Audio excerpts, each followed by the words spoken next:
get time. Over here. Nah, you good. Blooper reel, Sarah. Come on. All right. You're fine. You're fine. I already cracked mine. Cheers. Oh shit. Oh hey. Oh, are we getting to that point? Oh God. Cheers or whatever. Woo. Hurrah. You got time. Take your time. I'm just. He gave us no warning. Like, Yeah. you'd think that's something that you do. You would think I'm sitting there trying to figure out how to record. You were taking photos. I'm trying to figure out why. Okay. Thank you very much. You're welcome. Oh, I'm not welcome. Oh God, it's gonna be like that tonight. All right. Cheers. Welcome back to Late Night Respawn. Tonight we're digging into kind of deeper questions. Why we still game is on the table, as well as topics that we kind of left on the table from the last episode, discussing developers that either did really good listening to their fan base, or didn't listen at all, or took it way too far. And listened too much. Yes. Which I actually went and delved into some research today and found a few that I was not aware of. So okay. That will be fun later on. Alright, cool. So that's definitely a fun one to talk about. Realistically, this is just, hey, why do we still game as parents later on?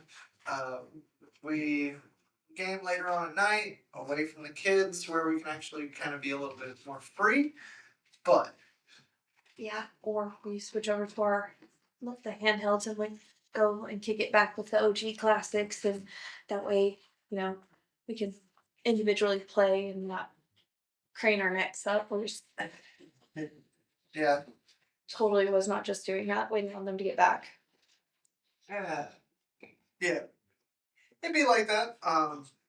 But talking about it of why do we still game, it's still definitely a big hobby for all of us.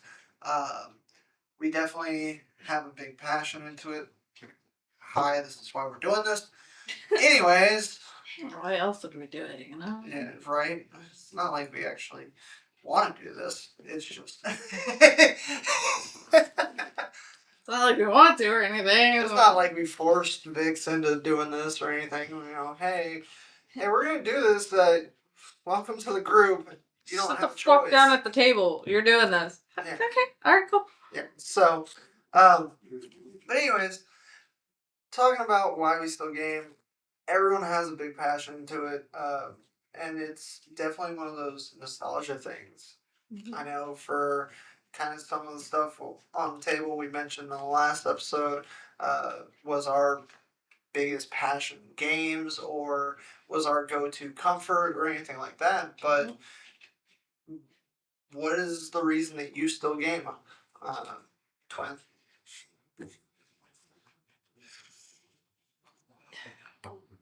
Keeps me sane. That's the only thing I think of, because growing up, that was one of my escapes. Like, you both of you know me. My other escape is reading. But there are times that I know I need to take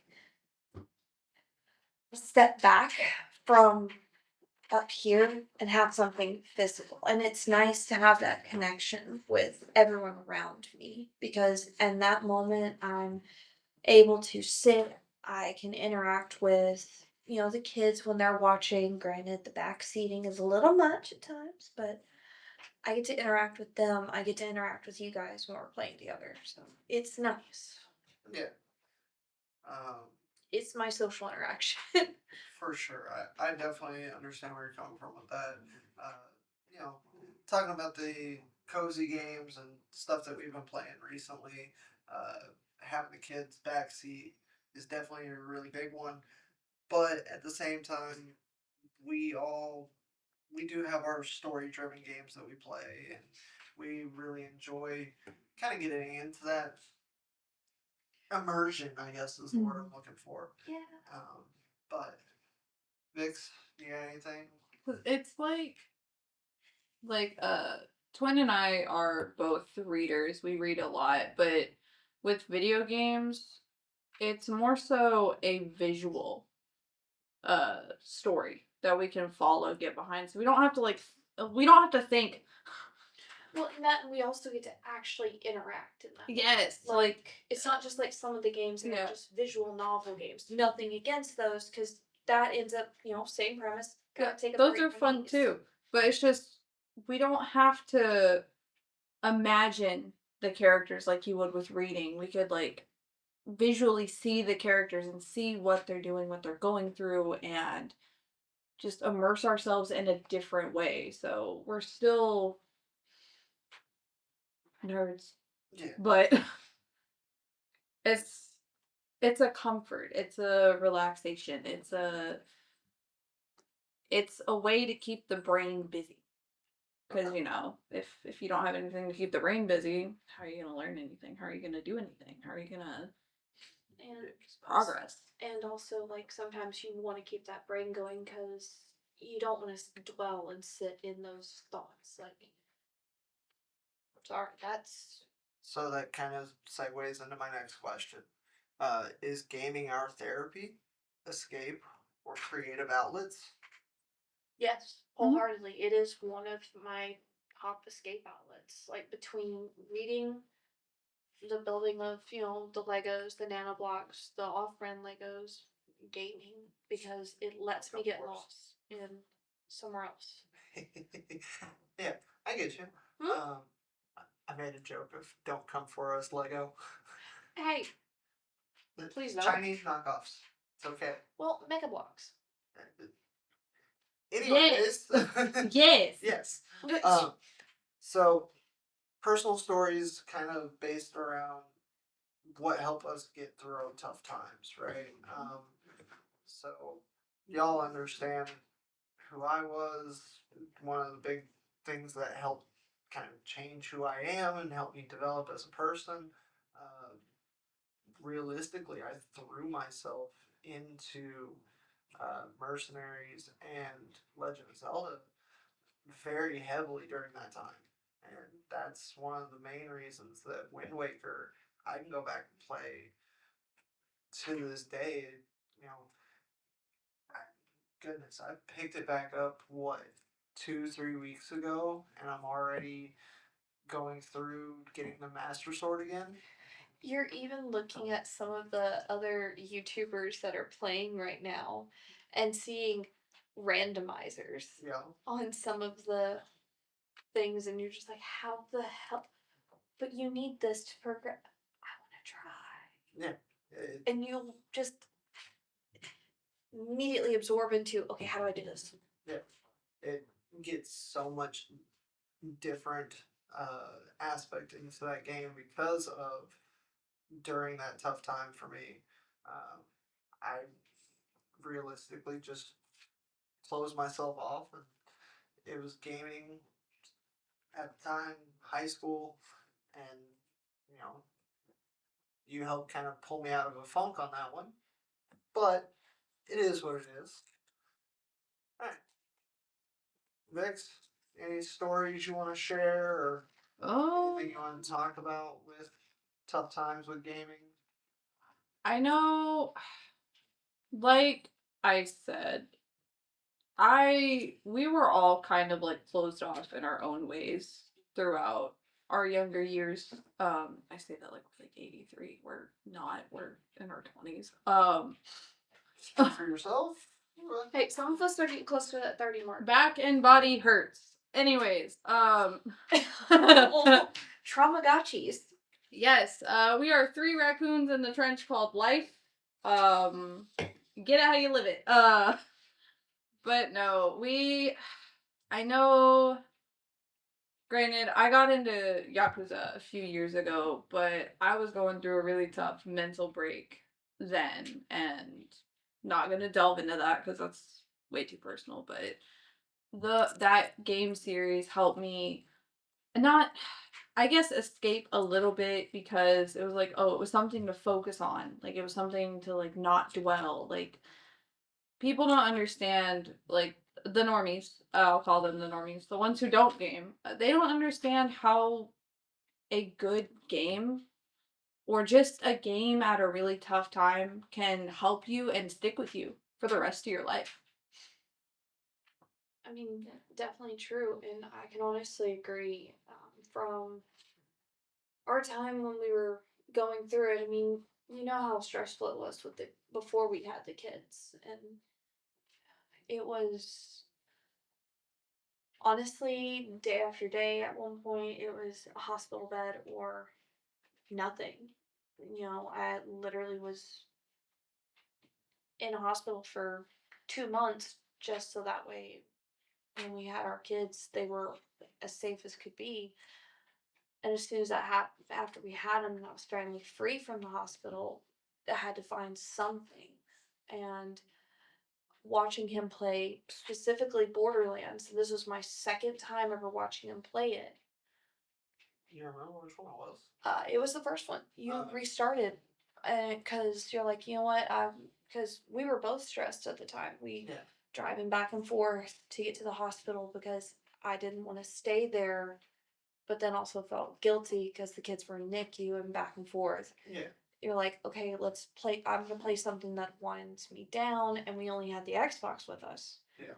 So you'd re-download Borderlands, and just watching him play the first game the second time around and actually from the beginning and not, like a new game plus, it helped actually capture me in. And then I started playing it with him and we've played through it together and kept finding stuff. And that's when he came to realize I'm a little too observant with that game. Yeah. Finding all of the little, ooh, shining green light. That means there's a chest there. Yeah, you are a little much when it. Did it? The camera just shut off.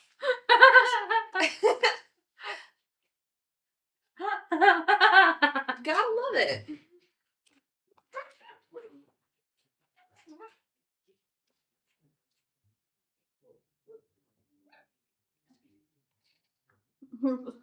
A word from our non-existent sponsor.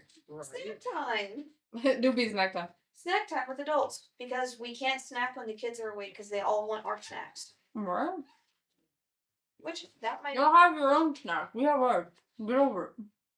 that's probably gonna be its own thing of like what kind of gaming foods are great for us. This would have been so great if I would have gotten a Mountain Dew instead. Because I got Doritos right now. Come on, you can't do the stereotypical. They're World of good Warcraft. though. They're good though. Yeah, but you're doing the stereotypical World of Warcraft thing. Like, Mountain I didn't Dew. even play WoW. Bullshit. Not that much. What you say? But you did play it.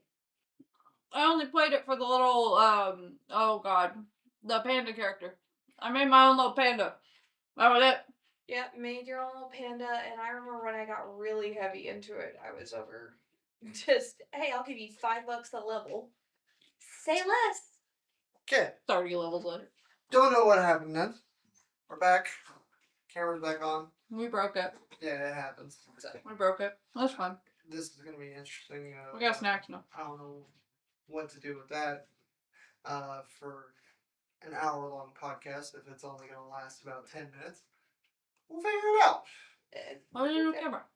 But yeah, But Borderlands is definitely the thing that kind of has a real near and dear place to my heart of bringing me back from that depression episode and having something to focus on. That depression. speak for yourself? Question mark? No. I mean, you are the one with ducks. Anyways. My little ducks are there. Bruh. I didn't see him.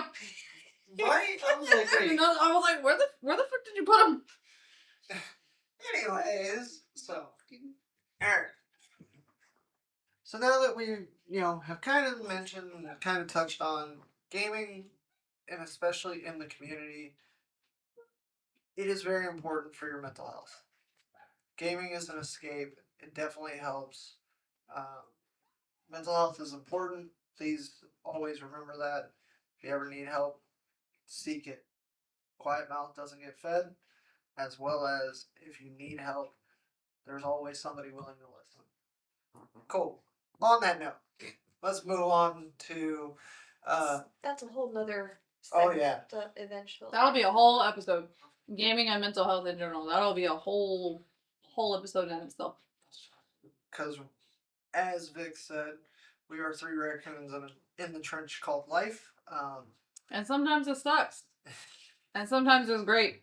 And that, oh, is that not the truth? Anyways, all right. So, kind of touched on what we were going to talk about. Let's get a little unhinged. Developers that need to listen to their fans. Oh fuck! That need to. That need to listen to their fans. The the ones that didn't listen, and most definitely should. Any instances off the top of your head you can think of? I feel like, and this might be controversial. I'm gonna say some controversial things on this, and gotta remember, this is our opinion. Yes. That's my opinion. If you have a different one, we would love to actually discuss it with you. Help us see your side too. That's gonna be important. Like, we're not gonna be like splish splash, your opinion is trash, but we do have our own opinions, and we are just human. And we're allowed to have our different opinions, and they are valid. But I am gonna be controversial and say Overwatch. At first, like, it was good, before it went free to play. And it was great for a little while after free to play. But they had gotten rid of loot boxes at first. They brought them back. But within bringing them back, granted, I haven't played for a couple of seasons. I think the last season that I played was when we got the Mercy mythic skin. Yeah. So I think that was like season 8. Yeah. Correct me if I'm wrong. But you helped me grind for that because that's my main. But I don't know how the battle passes and whatnot are now, but the amount of microtransactions that the developers just threw on that game when it got taken over by Activision Blizzard. Mm-hmm. Or mostly Activision, but when it got taken over, prices went through the roof. Like, I'm pretty sure I can Google how much the mythic shards are, but with the 4 different tiered levels for a mythic skin, you have to spend about 40 shards, and the amount just for 10 that you have to pay is asininely insane. If you miss, like, if you go through the whole battle pass, yeah, you can get it, but if you miss anything, you can kind of go back and buy those shards, Yeah. especially for prior seasons. So, I don't know who suggested that, whether it was, the community suggested it, or if the developers just were like, hey, cash grab. Because people want the mythic skins. And originally, you were not able to get the previous mythic skins at all. Like, if you missed the season, you were done. You did not get it back. But they could have done that better. Yeah. They could have done that so much better. Because, yes, I was correct. So, 10 prisms, $9.99. But if you want to get 40, you got to pay $40 for them. $40, and you get 10 extra, which only gets you level 1 of a second. I don't think it's really worth it anymore. I haven't really played it that much, so I don't know if anything's different now. But I gravitated away from Overwatch because I wasn't going to spend a huge chunk of my paycheck on the battle pass, and if I missed any mythic skins. I didn't feel like that was worth it, even for characters that I barely use. Yeah, because work, kids, that's, there's going to be times we're not going to be able to complete a battle pass for any of the games we play. Call of Duty, Overwatch. That was going to be mine that I got into was Call of Duty. Yeah, well, that's what I was just mean, like, with us, as those of us who work or are always with the kids, our battle pass games or, season stuff, yours and mine and hers were all different at Dreamlight Valley. But with the difference of that, at least I can say, in game, mine's the opposite of, I think, the developers of Dreamlight Valley are doing wonderful listening to the community. It's not what we're talking about right now. We're talking about developers that didn't listen. That's what I'm just saying. Like mine's on a different side, so I think they do wonderful, but mine will come later. But I will also that's my wonderful one. I will also throw in a point with Overwatch. I guess the developers just forgot about some of the lore, but there was lore that got skipped from like the OG, like before Overwatch became free to play. There was lore that either got skipped or just left behind. And how are you going to make an accurate timeline of your game with all of these intricate characters that weave together and you're going to leave out lore?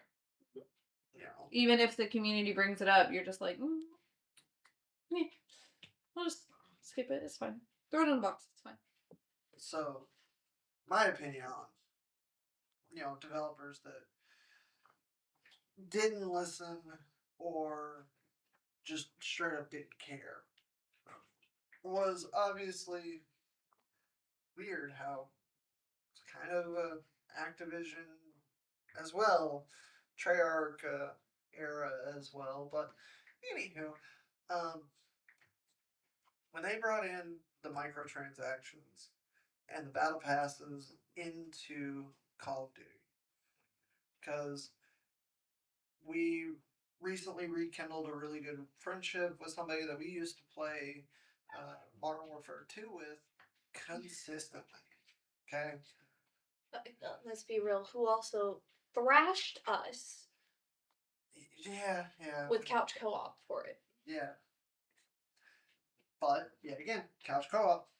Need to bring it back. Anywho, so when we were playing that game, the three of us, four of us that would play together, it rekindled a lot of that friendship, and we'd have a lot of fun playing like that. But then they brought in the battle pass, where it was okay, cool. You have $20. You buy all these points. Now you can go through and you earn the coins to get the next one if you complete it. Yeah. If we're at work, don't have the opportunity to do that. But guess what? Unlike Overwatch, if you miss something, it's gone. You don't get it. You don't get to go back and pay for it to get it again unless you buy a skin bundle that it happens to be in that may be able to unlock it. Why?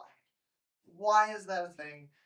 Now, I will say, I'm thankful that none of the console games have gone to pay to win. That is one of the biggest pet peeves of PC gaming, some of the MMORPG old days, pay to win. Just because I have money, I can play, I'm going to be the number one. No. Dude, you're sweaty, knock it off. Mm-hmm. So, that I will say I'm thankful for that, but cosmetics, you're going to make us pay all this, but you're going to drop new weapons or something in this, and we have to pay for it. But if you don't get to it because you're trying to fucking balance life, work, and your kids, Oh well. hey, sorry, you don't get that one. That don't seem fair. I already had to pay $70, $80 for this fucking game. But I digress on that one. Mm-hmm. So that's just my hot take. Microtransactions is one of the big ones that they really should reevaluate. Because, talking with coworkers about it, the FIFA games. Yes. Oh my gosh. It's a card collecting soccer game. MLB is just as bad, if not worse. Like, it's nothing against the franchise, because, I mean, clearly they've found something that you hit it, you go, you hit it, you go. Yeah. But when I'm at work, even my boss has stated, I hate MLB now. I used to love playing it, but with these cards, you have to hope and pray you get the one that you want, and then it just. Yeah. So, in all honesty, they're not listening to their fan base anymore. with how if it's becoming a card collecting game, that's not why people played sports games growing up. You played sports games because you wanted to sit on the couch and trash talk your buddy and whooping his ass against any of them, like whichever sports game it was. Bro, OG Blitz, Blitz the League on PS2 was one of the funnest games where you played just so you could try and get to a brawl because you wanted to beat your best friend up, but at the same time didn't want to actually hit him in the face. Don't get me wrong, it came to blows sometimes. But slap around the world of the neighborhood.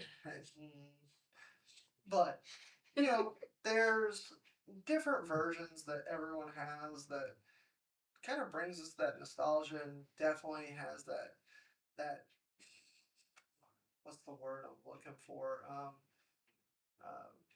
Embrace, you know, comfort feeling because you get to play the nostalgia game, but you see where it's come and it's disappointing. Yeah, I mean, and this sounds like we're against all new games.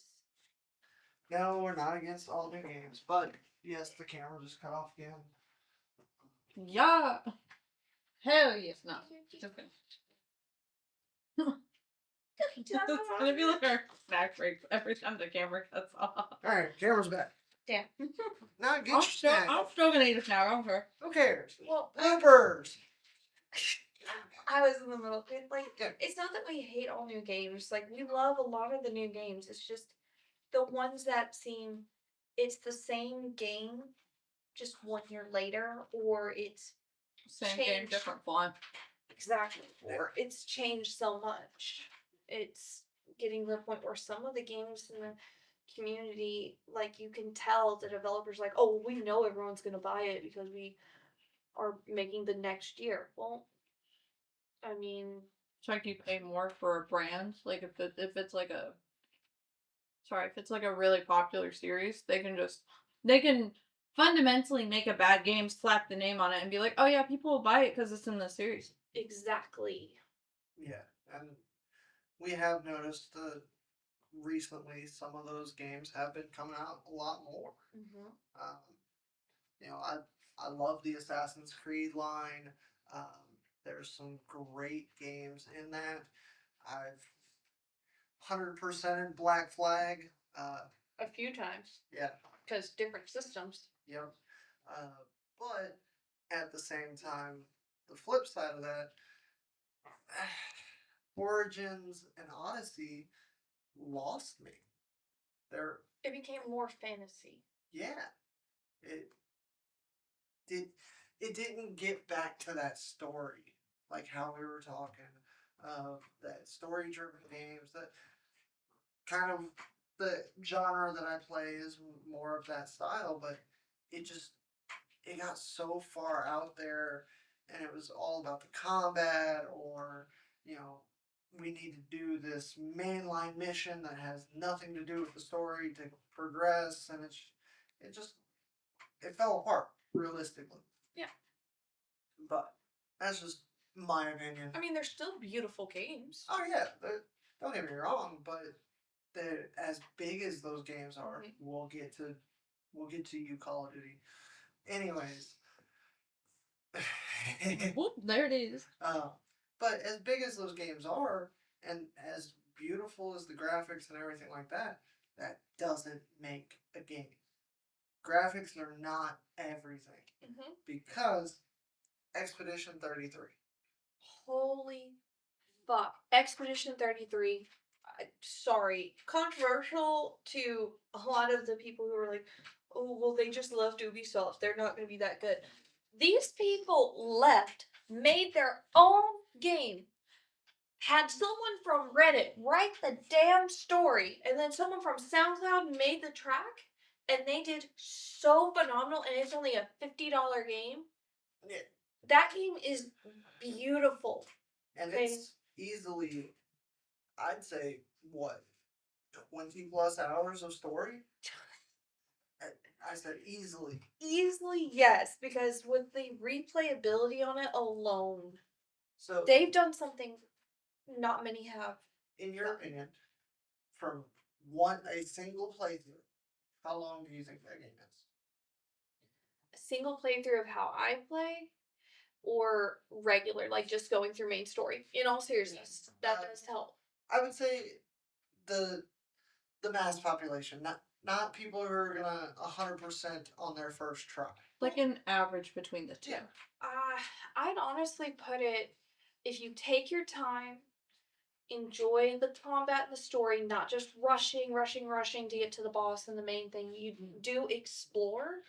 I'd give it a good 30 hours if you're not playing like consistently. Granted, like 30 hours to us is different from someone else's 30 hours. Yes. Because our 30 hours would be spread out literally between, a week, where some people they can take a whole weekend and play a game and then beat it. That's not 30 hours for us. I would say a full week's worth of time, relaxation, Yeah. and sit back and playing, because that is a unique combat style too. Yes. I mean, and what is the one thing I am absolutely terrible at, and I will wholeheartedly admit it? In gaming. Focusing on the main mission. Go fuck yourself. Parrying. Oh, well. Oh, Yeah. fuck Perry. Exactly. I always grew up saying Dodge roll. blocking's for bitches. Dodge roll. Dodge roll and panic roll, because even though it looks like you're panicking, Panic roll. guess what? I still beat Melania. That you did. So, mentioning, size of the game, timeline to play everything right. Just to put it to you this way, Call of Duty Modern Warfare 3. The average time to beat the campaign, do you know? Probably 2 hours at the most. Average time, because some people did take a little bit longer to play through and they were at the harder difficulties, is 5.5 hours for the entire campaign. That game is over 300 gigs. Make it make sense. Anyways. Sorry, not sorry on that one.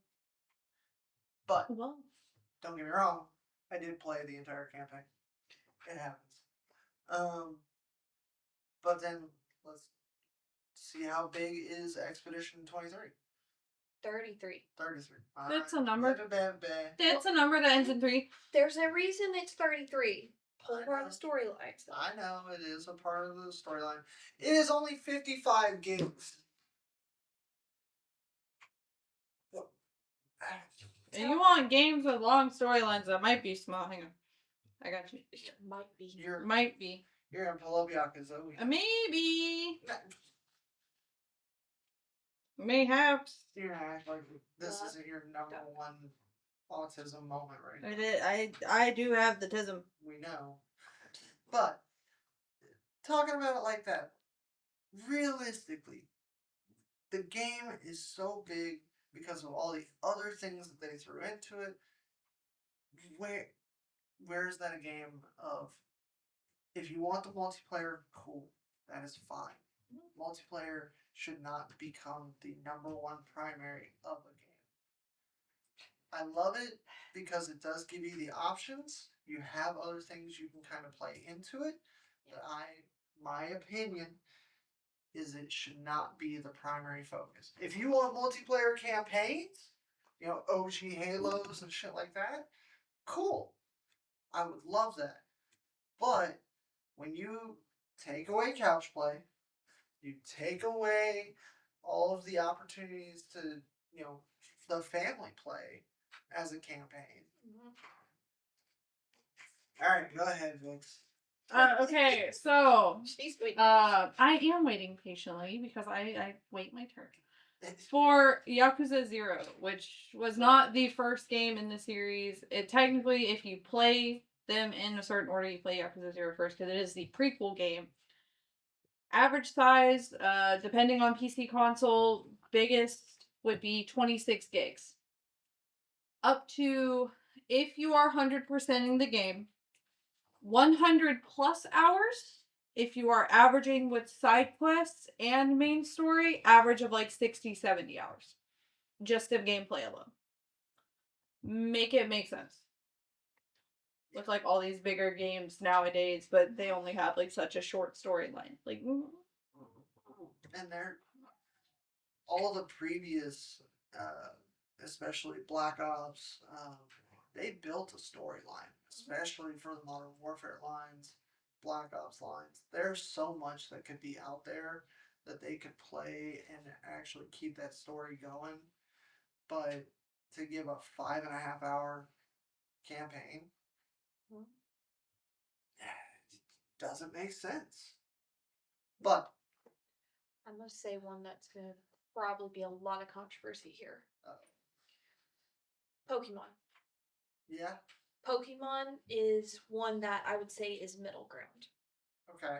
And the only reason I say middle ground is because there are times the Pokemon community does listen to its fan base. And I mean, there are decent things. Like, a lot of people did want Mega Evolutions to come back. Well, Yeah. that's why the newest game, they are hitting on that Mega Evolutions. Yeah.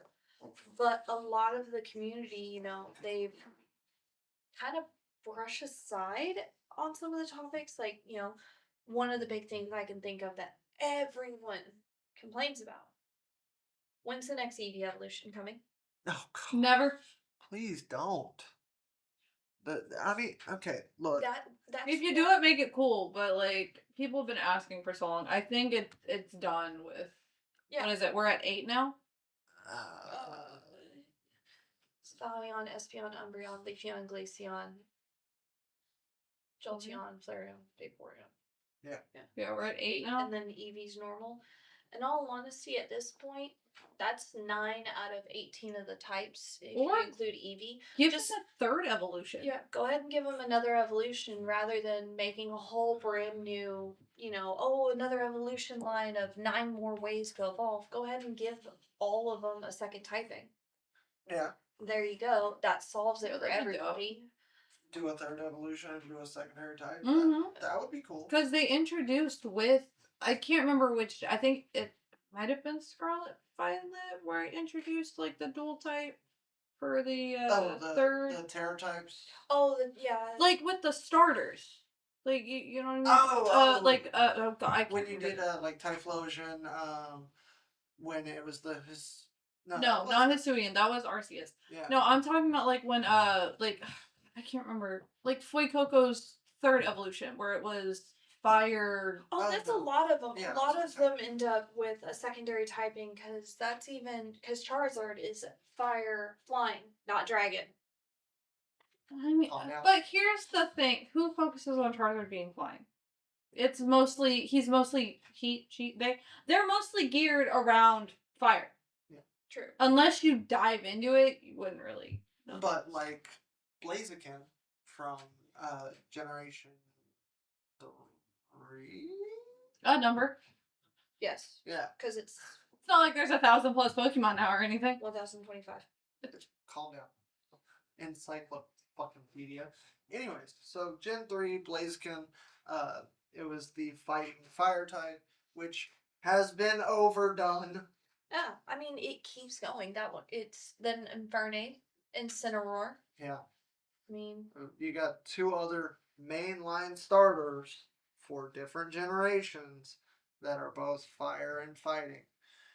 Cool, we get it. It's a cool typing. There's so much better you could do. Shit. Fire and Ghost, Fire and Psychic. You can still they did build Fire and Ghost. for a starter? Isn't that what Skeldridge is? I don't know, actually, on that one. Because at least I can say with Grass, they have done the Grass Ghost type Decidueye. Oh, this is gonna get annoying. Once again. No, I just wished with like the dual types, I wish they would make them more interesting. Cause we like Isa said, we've seen firefighting so fucking much. Mm-hmm. But like, there's plenty of typings that still have yet to have been used. I mean, not too many, but there's still typings that have not been used in combat. Yeah, I want to see. Listen, it might sound controversial. I know the starters are gonna always be like water, fire, grass. But like, what if they make a game with three different types? Like ice, psychic, steel. Yeah, For what if instance. they do that? Like, I feel like, and this is gonna be another controversial take. I never really played a lot of Pokemon growing up on like the Game Boy, the DS, all that because Yeah, Skeldridge is Fire Ghost. yeah, like but because of younger sibling syndrome, Well, Miss Ma'am over here always had the first save files. And I'm not knocking her for that cuz my first actual Pokemon game that I owned for myself was Sword. I fucking loved it. But controversial opinion, same story, different font every fucking time. Except for like minor changes with like different Pokemon, different typings, like different maps. But the only one of the only new interesting ones that I actually liked watching a lot was Arceus. Yeah. Because it was more like Dark Souls Pokemon. yes, Kind of. kind of.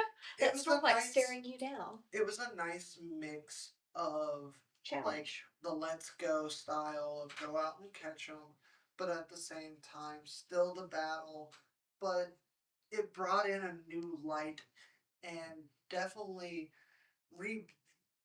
I wouldn't say rebirthed the community about it, but brought a breath of fresh air for sure. Especially those who were like liked the spin-off games a lot too. Mhm. For sure. Like right now I'm playing Mystery Dungeon for the first time. I've already got almost 80 hours into it. Yeah, see that one I like. They need to do another one of those. I like that one a lot. Including like the newer gens. Yeah, that would be really interesting. Here's a weird one that we were talking about not too long ago for yet again DS and 3DS was Pokemon Ranger. That was a cool story. It was story and concept. Yeah, it was so different, and with the Switch 2 now having the mouse function, you definitely could bring back Pokemon Ranger into a modern day. And hear me out, I think that might be why they included that mouse function because they've got GameCube emulator on there. Yeah. They've got Sega, NES, Super, all that. I think they're gonna attempt to bring in DS just because of that. I'm not talking an emulator. I would love to see them remaster that style of game. Yes, but I think they would test it out with an emulation first because you gotta think they've been doing a lot of that. But then after you see it on, they bring it out and it was like, oh look here. Or they just drop a new one without anyone knowing, and they're like, I mean, we've seen it in the past where games will get very, very far into development and they just get dropped. Scalebound. Kingdom Hearts Missing Link.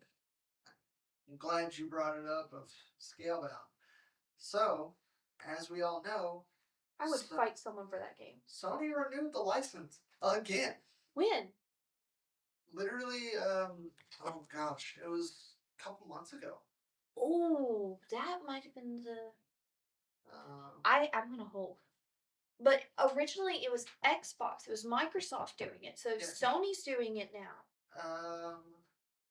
I don't know if you ever got to see anything on Scalebound. Scalebound was a very, very unique. Canceled in 2017. Yeah. So for those that don't know, Scalebound was dope. hella interesting game concept where you're a human working with a dragon, basically. Like y'all are connected. You do combat as the human and as the dragon. You fly around, and it looked freaking amazing. My bad, not the license, the trademark. Oh, the trademark. Well, like it looked so amazing. If you got time, look it up. We'll probably when we figure out this whole links and descriptions, we'll put a link. You like action role playing games? It's still Microsoft. They renewed it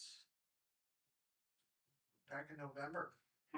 Okay, so it's not So- been recent. It's almost been a year since they did. Yeah, but I mean, even still, to keep the trademark going, it would be fantastic to see. Yes, we got away from a lot of the motion driven games and a lot of the Lair. layer Layers. PS3 back when they were trying to adapt the controllers to have motion in the controller. Fun game, don't get me wrong. It just didn't make sense and did not work that well. But anywho, Yeah. so it's really cool to see that they're still keeping it around because it would be an interesting adaptation. Because one of the series I'm not super big into, I have played it in the past, the Monster Hunter series. Mm-hmm. I would love to see them try and do Scalebound, but in their art and everything that they have, and keep the story driven, kind of how Monster Hunter is. That could easily be a series, and just as we all know, companies are money grabbing. They have a reason that they're going for it. Mhm. If you're going to renew the trademark, I would love to see something come from it. But that's just 100%. Because if you're just renewing something to give people false hope, you're Stop a it. dick. Stop it. You're gonna get some very angry people eventually. Stop it. Get them up. But anywho, But yeah, alright. that was my big controversy. I think they listen too much at times and then not enough at times. So Yeah, I get I that. feel like they also probably canceled it because fan expectations were so high and they felt like they couldn't keep up. Yeah. They felt like they weren't gonna meet that quota, and just it would be like So what game were we talking about the other night? Cyberpunk. Yeah, like they were like, oh, maybe we're not gonna meet the expectations. Maybe we don't have a good enough team to do this, so we're just gonna drop it. Yeah. And then the fans were like, what the fuck? So Wow. I will say this as a part of the Scalebound thing. It was originally put into production back in 2014 and was canceled 3 years later. That, bro, they're pumping out Pokemon games every year, Roughly. Damn, that, yeah. roughly. Call of Duty every year. Sports games every year. Exactly. So we're getting on to the point of Take a break from the stuff that it's same shit, different day. Sorry. Not be sorry. original, please. Originality. do matters. something. Sony, we know you have the licenses. You did a great job with it in Astrobot. Talking about all the characters that you still have. Give me another Jack and Dexter. Give me another Sly. Anyways. I mean, do you have a point? I mean, and Astrobot was an amazing game on its Yes. own, but I think they could have done a 2-player mode because Oh, it had that feeling of Little Big Planet. Yes. And Oh, I miss that game so much. positives. I miss it. Positives might be breaking out the PS3 to play stuff because I think that'd be great to let the kids play. There were some levels that were traumatizing on that game. Traumatizing. But oh my god. But personally, I think that if PlayStation does something to where Astrobot becomes a 2-player game, because it was highly compared to Super Mario Odyssey with the play style of what it Yeah. did, but with PlayStation originality of the Little Big Planet, if they found a way to add that with actually playing 2-player, shit, Astrobot's gonna shoot up even more. Yeah.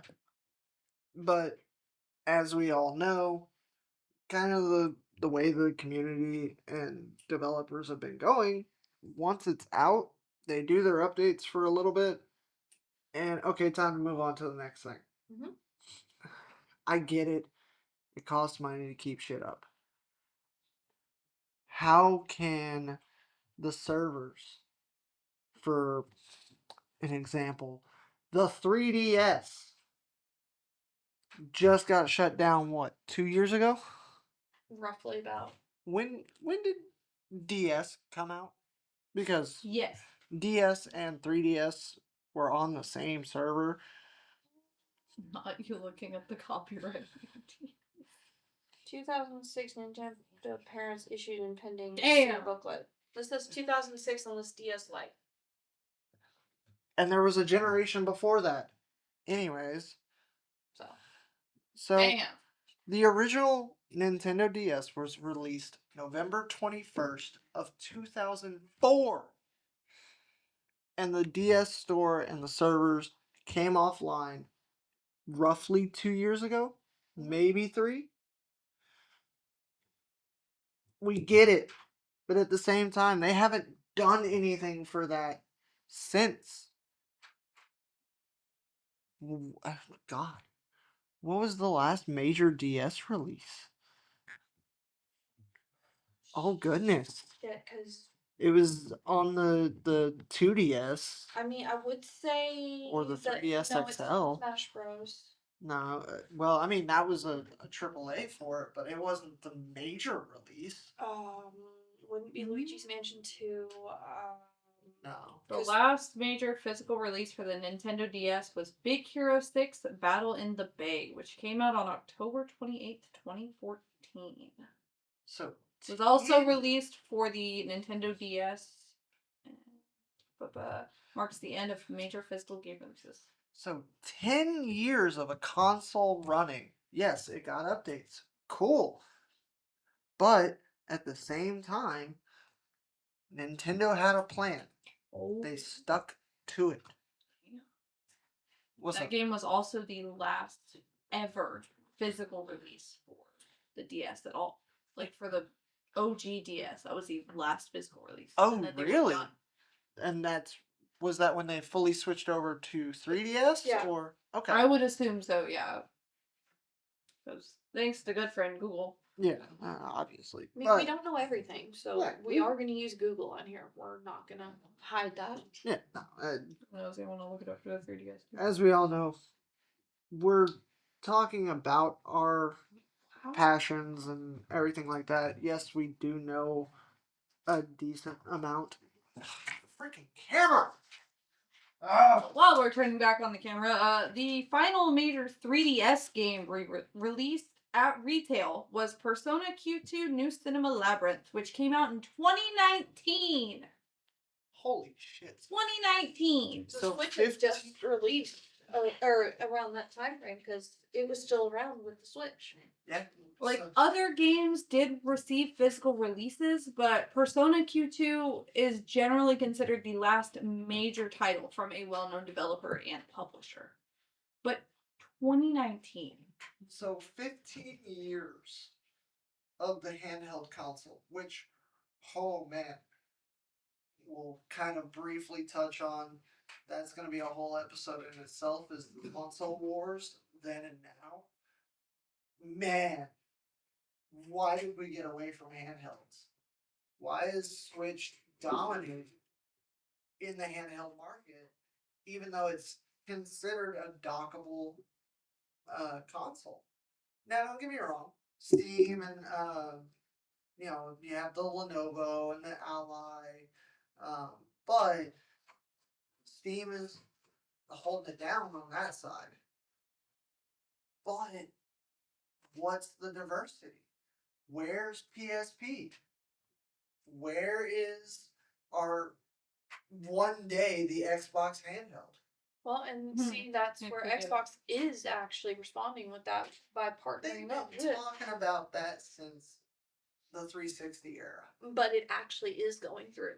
They're actually going to start doing it moving forward because of the whole merger with Steam? Yes. Or not merger. Merger. Sharing. Library sharing. Yes, actually. They're actually partnering up now, and there's actually videos online. You can actually look it up and see the whole basis of it. If I remember right, it's what? Uh-oh. You found it? The ROG or ROG, because it's all capitals, Xbox Ally, Microsoft's handheld console is set to release October 2025, with pre-orders beginning in August. Oh, fuck.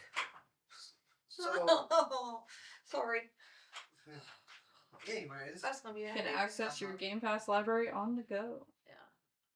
Well, that's just gonna be a headache and a half whenever you think of explaining, like she said, Xbox library on the go, because that's what people thought the PS Portal was gonna be. Access your PlayStation library on the go. But what were the negatives of that? Wi-Fi bound. Yeah.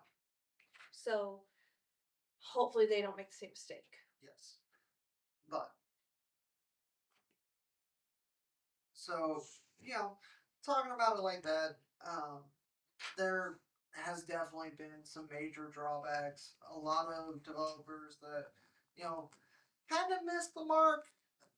A lot of the companies, when you come to the whole actual systems and where everything lies, uh, we've kind of went away from old school gaming, which cool. Yes, we need to move forward in technology, but at the same time,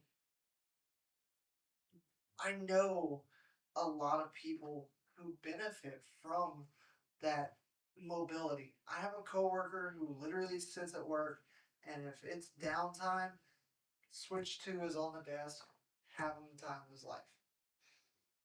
I mean, he just got to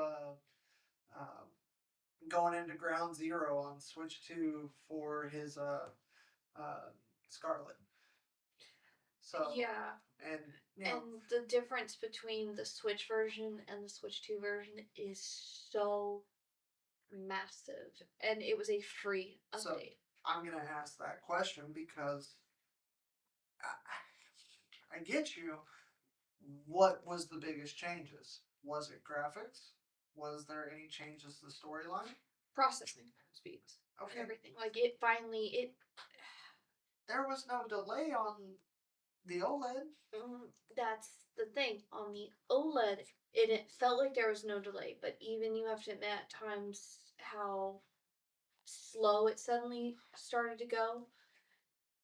I've actually seen a side by side comparison of it, and the load up time, the actual speed of it does pick up. They have done, really well with it. Yes, but when we start talking about okay, can you justify a $500 console for something that's going to load up faster? Can you justify that they're going to charge $70, $80 for Cyberpunk to be released on this console when most people already own it on Steam or on PlayStation, Xbox, whatever? That's a big thing. Resellable games. Oh my goodness. What is going on with this digital only consoles? Why did we get to that point? Where did that make sense? Because if that is if if that is your response to the here's your portable console that you still need to plug in.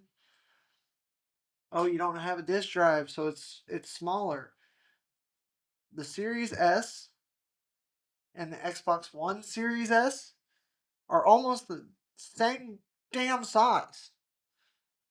They are marginally different.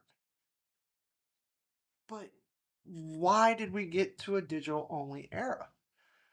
Because love to shop at these different stores.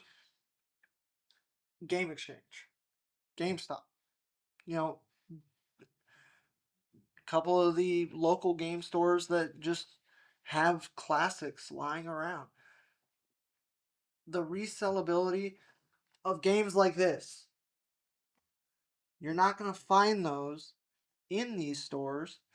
And some of the markets are shut down. Like you can't go on a digital and get digital games for this anymore. Because the servers are gone. Which, okay, cool. 5-10 years down the road, when Xbox does their next big thing or PlayStation does their next big thing, are they gonna drop the game store for those digital consoles? Because right now the Xbox One Series S, what? That's couple $100, you can pick one up. Facebook Marketplace, maybe, probably $100 even. As long as you don't go to like a lot of the retail stores now, due to Yeah. the fact that Xbox did go up in general to the bigger price tag. Yes. Which, don't get me started. It's an American-made company. Why are we getting charged the tariffs? Anywho. Eagle noises. Yeah. Huh, Yeah. motherfucker. We're not gonna get into that because politics don't go with gaming. Anywho. Nope. If anything, let's move on to happier notes. The developers that did listen. Yeah, I agree. Because you get a little heat. I You am. see a little bit of that red I coming am. out. You're right. All right, cool. Did that mean? You Developers don't that need to be matching this cartridge. you really Wow! you didn't go that route. You could have pointed at the Pokeballs right next to him. I get we're all ginger, but I'm not the feistiest here. Hey! Hey, I don't know. You are getting a little intense on that. I mean, you're the one who locked the fuck in for a Rayquaza fight. Anyways, Whoop, there it is. it only took you 3 days. Wow. Plans. Mom, Dad, stop right. Vix. Stop. All right, so developers that we really enjoyed. That actually listen to their And community. yes, I can think of two really, really good ones off the top of my head. okay, go for it. First off, forgive me, I'm gonna butcher his name, but Yuji Naka. Yujinaka. Like I said, forgive me, I might butcher the saying. He was consistently asked, I want to play a Sonic game, but with guns. Can we make something like that? And hello, there you go.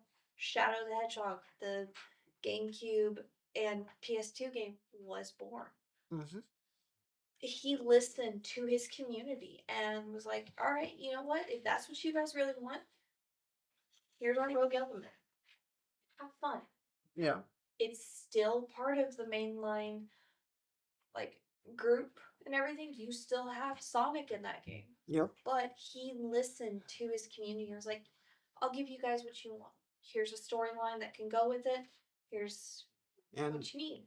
Realistically, Shadow has definitely been around in the story, but they expanded his story because of that game. Exactly.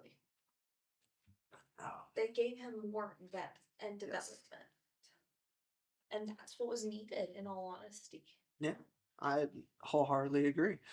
Because I freaking love that game. It was one of the main reasons that we brought out the PS2 and started getting it up and running again was for that game.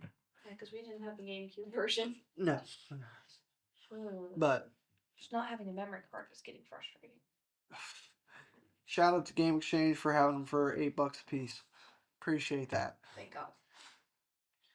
But then on the other side, another developer I think is doing really well is going to be the Disney Dreamlight Valley community and developers. Because they're taking that input from the community of, oh, who do you want to see next? Who do you think would be good?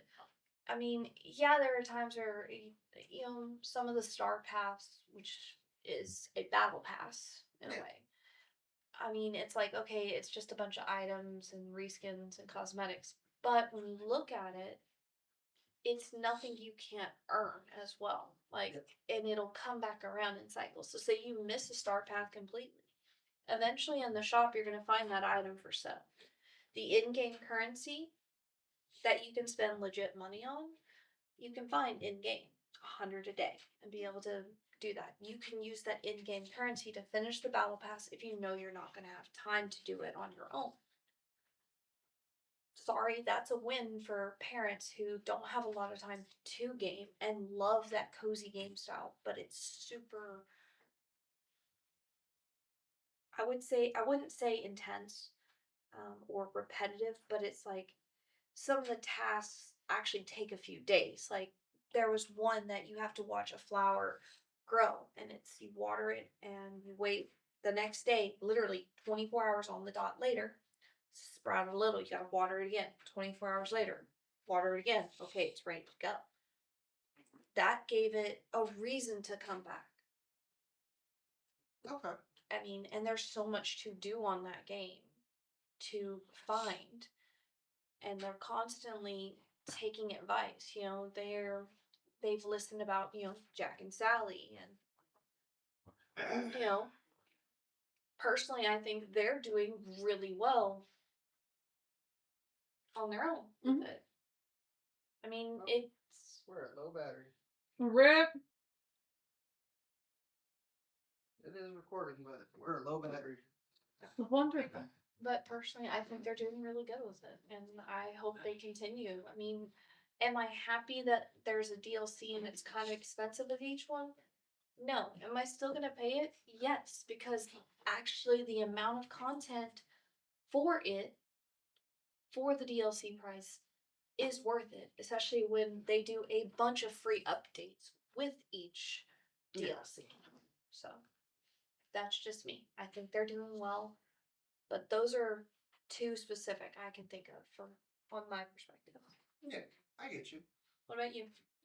I feel like, granted, they still have a way to go because the game just came out. Well, just came out. Probably it's been a little bit because I think they're only on season 2, maybe season 3. Marvel Rivals. That's a company, not company. That's a game that listens a lot to their community and takes what. I will say this: they need to have a come to Jesus moment type thing. They went a little extreme. Okay, on the we'll skins. get to that in a little bit. Pause. Religion is also a part of that off the table thing, so don't take that like that. Anyways. True. But we talked about battle passes. How once you buy them, if you don't have enough time to finish them, you don't get them anymore. Mm-hmm. With Marvel Rivals, I feel like the developers were like, what if we give them a chance? If they buy the battle pass, they can go back to it. They can earn their quest points, whatever's needed. And instead of choosing to use them on the current battle pass, they can go back. Because I'm not gonna lie, I got the game. I bought the first battle pass for Moon Knight. I love Moon Knight. He's a wonderful character. He's got a fleshed out storyline. I love the skin that they had in that season because it had to deal with like vampires and Dracula. And if you have seen the meme of Moon Knight walking down the stairs going, "Hey Dracula, where's my fucking money?" You know why I had to get that skin. It was wonderful. But I went on like a month or so later after the pass ended, and you're able to access that season 1 battle pass. But you can't access the very beginning one. But then they came back and gave you the opportunity to give you that very beginning like one. that. And also with them adding characters, I feel like because they've already said that anyone in the belt under Marvel can be a playable character. They just got to make it. They just got to do it. And I feel like they're really taking matters into listening to the community of, oh, maybe these characters would be good. Maybe add more of these, add more of that. Because I know the X-Men fans, allegedly they have a lot of X-Men on their roster. And I fucking love that. It's wonderful. Like, I'm bad at the game. I hate that I'm bad at the game because I want to be into that game so bad, but I'm trash at it. I'm trash at Overwatch. I'm trash at that. But like, I love it. I love when developers listen. It's wonderful. Mm-hmm. I just think they need to listen because the new skins are a little too spicy. A little too spicy. Listen, that's just fan service. That's just fan service. Little too much. Alright, look. You get fan service in a lot of different styles of communities. Anime, video games, and if it has anything that could be clickbait or fan service or something that could be a Gooner's dream, Magic the Gathering, Pokemon, X, Y, and Z. You know, True. I'm just not the Gooner Squad. look, I'm just gonna say it. They did the book talk girlies damn good on this year. I mean, it is summer. we all. Oh, don't get me started on that. So, listen, what Look, is look, it if a time, game doesn't time, get summer skins? Time. Remember last year, we were all working on our beach pods. We are in fucking almost August. You know why we haven't seen any posts like that? They're worried about the fucking kids that they're raising now. I said it. Anyways. Damn. Damn. Hey, but that Loki skin though. Listen, okay. Speaking of fan service, Emma Frost was just fan service. Yes, she's a tank, but she's fan service. That's and you all her characteristics. You've seen her. Anyways. Rules of the internet. They exist for a reason. I said it. We all know what Rule 34 is. We're gonna move past this now. Well, No. We're gonna moving move past past that. the skins and everything like that. So what's a game you think developer did right? See, the newest iterations of Legend of Zelda, Breath of the Wild, Tears of the Kingdom, was such a tremendous change to how the story is actually played and how it's now truly open world of how you can go through, because in Breath of the Wild you have, for those who haven't played it, spoilers, you have the option to go through and you can pick any of the four beasts and their area to go through to start at any point in time. You don't have to follow the linear storyline that is there, but you can just go through and do it. Now, are there consequences to doing that? Yes. You're going to learn it quickly. There's a reason that it's semi-linear. But then, Tears of the Kingdom. Tears of the Kingdom, they expanded so much on that game, had the Breath of the Wild map, but then gave you an entire underground and above ground to tie into previous games. They minor gripe. How you gonna change what Roland looks like? Anyways, how you gonna make him a Zonai after you already had a Hylian King of Hyrule? Anyways, The math ain't math. We talked about how that was potentially, different timelines, different, parallel universes. If not, use like a different name. Use a different name. How are you gonna try and?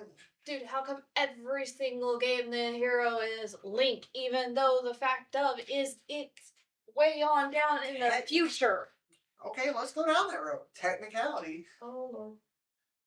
Up until Breath of the Wild, you were allowed to put your name as whatever you wanted it to be. It did not have to be Link.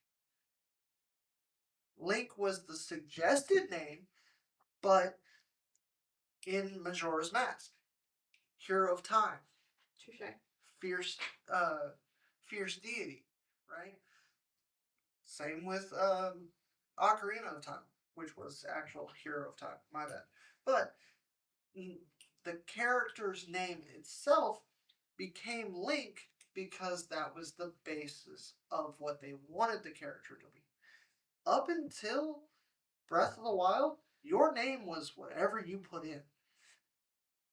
So, yes, I understand reusing names, cool. But, yet again, with Breath of the Wild, they tied that story in.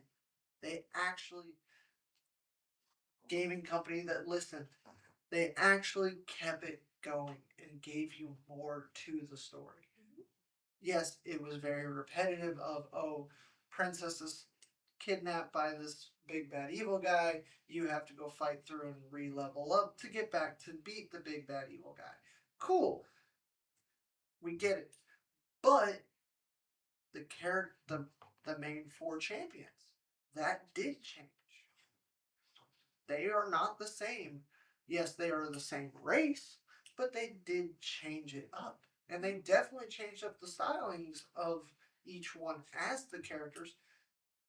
Crazy enough, the Zoras went from some really weird looking fish people to not as weird. They're just their head now. How is dude a hammerhead shark and has a whole body underneath him? I don't know. They changed it up a little bit. He had a massive head, really little arms. Sorry, oldest characters in the game, but Meet the Robinsons really hits hard whenever you hear that line. yeah. Shout out to that movie. But talking about how they did it right, they.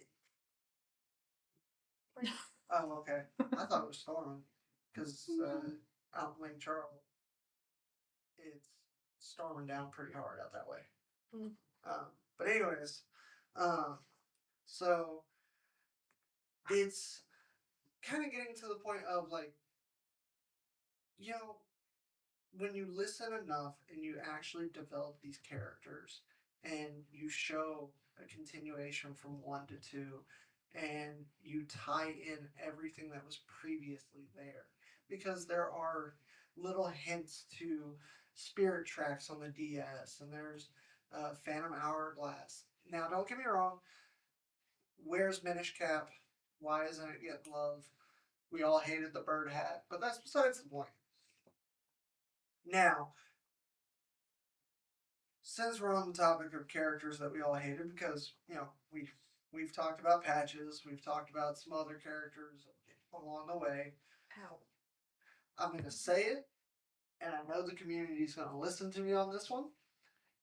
Hey, listen.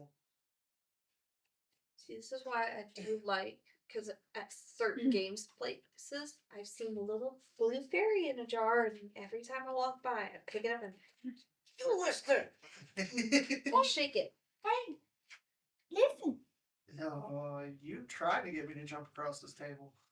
Anyways, don't make me shout World Star as I do this. I would say somebody record it, but We're already there. But that's at least there's positives and negative sides to the gaming community. Yes.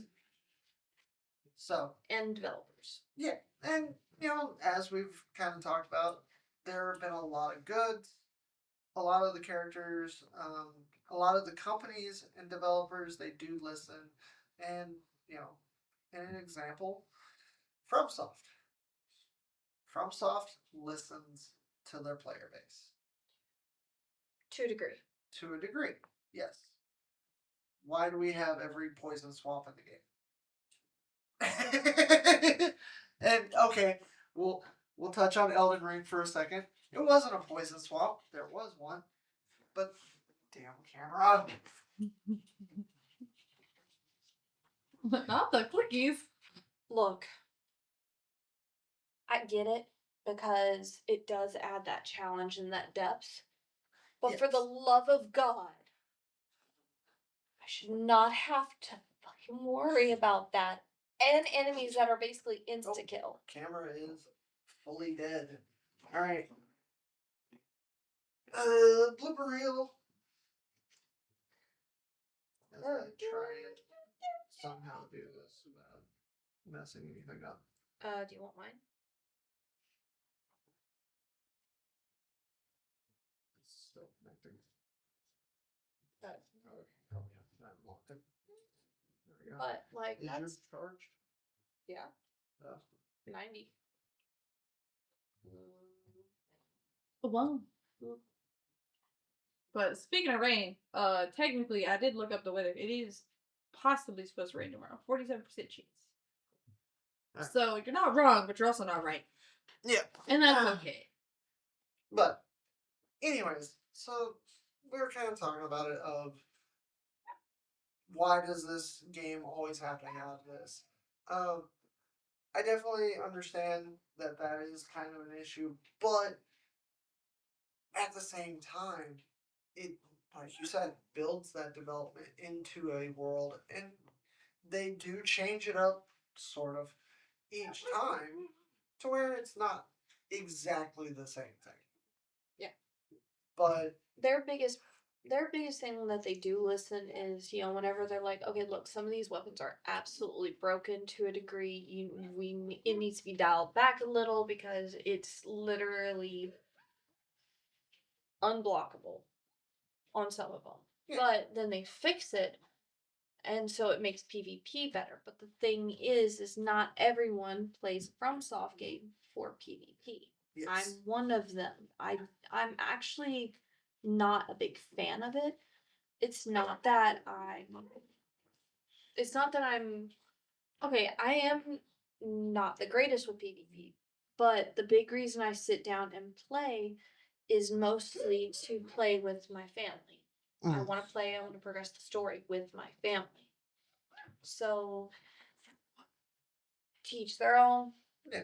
But the other thing is when they do make adjustments, they don't adjust the bosses as well that have those same weapons. Yes. Like, here, let me go ahead and if I hit you one time with this weapon and I have it, it's going to take that much of one of the procs. But if the boss hits me, it's going to instant proc. Yeah. So that's where FromSoft needs to kind of pay attention, and at least if they're going to balance it, 100% balance, not just that little bit of here balance. Yeah, I agree. But I will say this: we have definitely kind of hit our timeline. So, Red? what is next week's episode? That's a great question. All right. I think we might continue with the why we game. This time actually continuing with it because the biggest things that we didn't really get into it is about how we balance gaming in our day-to-day lives as well as being parents. Okay. And how Even it's why it still matters. Like and why gaming still matters today. to us specifically as well. And then another big thing would be is as a connection, like how has it built a connection with all of us? We kind of hit on it, but not exactly. We didn't dive deep into it like we were originally planning. Yeah, because clearly we kind of went through with a whole nother. Which We're on tangents, it's fine. we knew this topic was going to come up, and we knew we had mentioned it on a previous episode. It was like, hey, this is definitely something that needs to be brought up. Yeah, we deep dived into it a little bit more than we should have, but at the same time, so.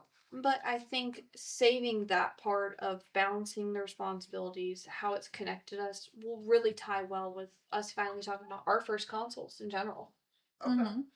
I mean, everyone has a first console. I mean, we talked about our first game, but we never talked about our first consoles that we played that we truly loved and fell in love with. Okay. So I think that'll be a good thing to talk about next week is the console wars, the first time, our first consoles as well as.